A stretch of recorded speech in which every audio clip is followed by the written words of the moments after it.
কিন্তু আলুর দাম নাই, আলু লাগে কি করব?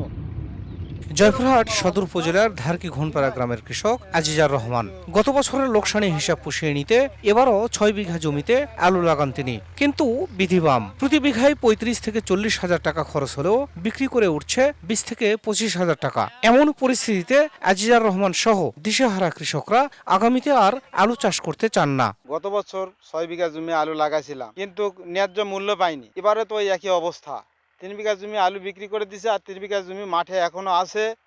কি করবো এইলে আমি হতাশা। কামলার দাম বহু 700-800 হাজার টাকা দেওয়া লাগে।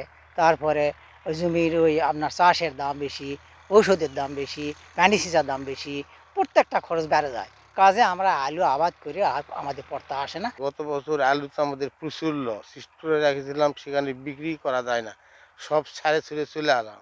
এবছর আবার নতুন করে আলু লাগালাম, লাগে দেখতেছি একই অবস্থা। বিকাশ পেমেন্টে 10,000 টাকার বেশি অফার, শপিং চলছে তো।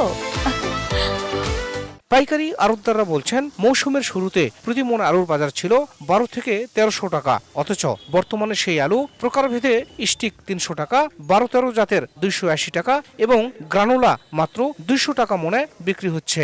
এখনো কোলেস্ট্রল আলু আছে হালকা পাতলা, এই জন্যই আমরা একটা ধারণা করেছি যে বাজারটা নিচের দিকে। জেলা কৃষি সম্প্রসারণ অধিদপ্তর বলছে আবহাওয়া অনুকূলে থাকায় এবছর আলুর ব্যাপক ফলন হয়েছে, তবে দাম নিয়ে হতাশায় রয়েছেন এ জেলার কৃষকরা। সাম্প্রতিক সময়ে যে সমস্যা হচ্ছে, কৃষকরা আলুর দাম পাচ্ছে না, এটির একটি সমাধানের উপায় আমরা বিবেচনা করছি যে কৃষক ভাইরা যদি যখন কোল্ড স্টোরে আলু নেওয়া শুরু করবে তখন আলুর একটা চাহিদা তৈরি হবে এবং দামটা বৃদ্ধি পাবে। জয়পুরহাট 2 আসনের সংসদ সদস্য জনপ্রশাসন মন্ত্রণালয়ের প্রতিমন্ত্রী এই সংকট নিরসনে জেলায় একটি কৃষিভিত্তিক বিশেষ করে আলু নির্ভর শিল্প কলকারখানা স্থাপনের আশ্বাস দিয়েছেন।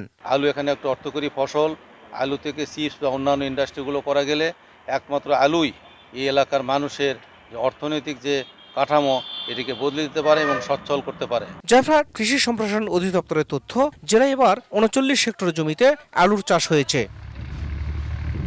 শাহিদুল ইসলাম সবুজ, সময় সংবাদ, জয়পুরহাট।